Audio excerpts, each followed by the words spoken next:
by making phone calls and giving money. And money raised now will help pay off debts the candidates are racking up in the last weeks of the campaign, says political scientist Andrew Gillespie at Emory University, for legal battles over voting or unforeseen expenses tomorrow. Let's say you need to rent another van in order to get people out to the polls. Jesus leftover campaign funds can also be passed along to other party committees and candidates.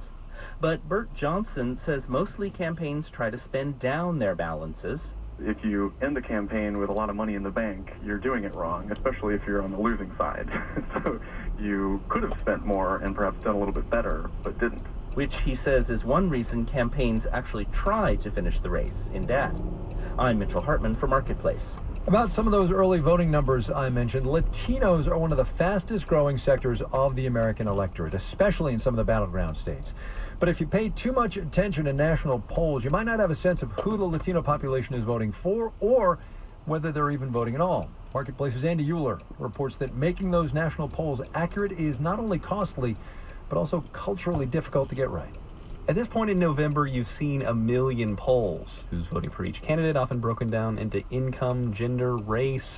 But look carefully at those race columns, and you might notice that instead of percentages in the Latino column, you get NA, not applicable, like the Nevada poll CNN put out last week. Michael McDonald is an associate professor of political science at the University of Florida. He says there are a couple of reasons the numbers we get in polls about Latinos could be inaccurate. A pollster may be conducting their interviews in English only. If Spanish is the language of the household, the voter isn't likely to respond to the survey. Another issue is that the Latino population skews younger, while most polls focus on landlines. If a pollster is not supplementing their polls with a cell phone sample, then they will be missing a greater number of Hispanic voters as well. Gary Segura founded the polling firm Latino Decisions 8 years ago to get at exactly this problem, and he thought by now he'd have a lot of competition. He was wrong.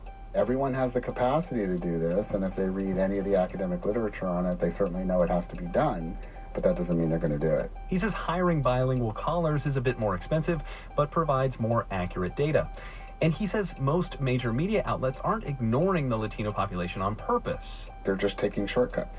Regardless of what the political polls say, Latinos are voting. Numbers from Florida and Nevada show as many Latinos have voted early as did at all 4 years ago.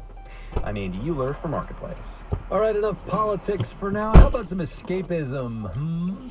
The latest Marvel superhero adventure, Doctor Strange, dominated the box office this weekend. Benedict Cumberbatch and, frankly, whoever else was in that movie did